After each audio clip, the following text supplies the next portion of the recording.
ગીરગઢડા તાલુકાના ધોકડવા ગામે ચાંદીપુરા રોગચાળાને લઈ તાલુકા પંચાયત તેમજ ચેમ્બર ઓફ કોમર્સ ધોકડવા ઉપસરપંચના સ્વખર્ચે કરાયો હતો દવાનો છંટકાવ। ગીરગઢડા તાલુકાના ધોકડવા ગામે ચાંદીપુરા રોગચાળાને લઈ ધોકડવા ગામના અને તાલુકા પંચાયતના સદસ્ય દુલાભાઈ ગુજ્જર, તાલુકા પંચાયત ઉપપ્રમુખ પ્રતિનિધિ ભીખાભાઈ કીડીચા, ધોકડવા ઉપસરપંચ કાંતિભાઈ માળવી, પૂર્વ sarpanch Haribhai Baldaniya, Dhokadva chamber of commerce પ્રમુખ મનુભાઈ કવાડ સહિતની ટીમ દ્વારા સ્વખર્ચે ધોકડવા ગામમાં કરાયો હતો દવાનો છંટકાવ। હાલ જે ચાંદીપુરા વાયરસ તેમજ ઝાડા ઉલટી જેવા રોગોને ધોકડવા ગામના લોકોને સ્વસ્થ રાખવાના હેતુથી ધોકડવા ગામના આગેવાનો દ્વારા 5 દિવસ પહેલા ધોકડવા આરોગ્ય કેન્દ્ર દ્વારા દવાનો છંટકાવ કરવામાં આવ્યો હતો।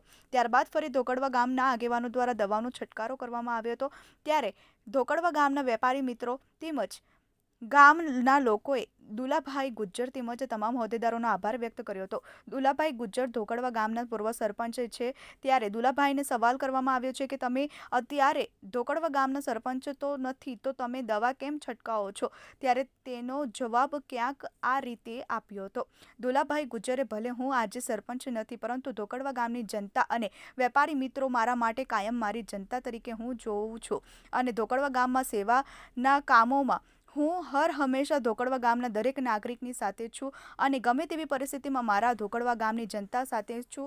જે આ ધોકડવા ગામે મને પહેલાં 10 વર્ષ જેવા સેવાનો મોકો આપ્યો હતો તેનો હું ધોકડવા ગામની જનતાનો આભારી છું અને આભાર હું પણ વ્યક્ત કરું છું। હું દુલાભાઈ ગુજ્જર હર હંમેશા ધોકડવા ગામની જનતા સાથે છું અને હંમેશા રહીશ।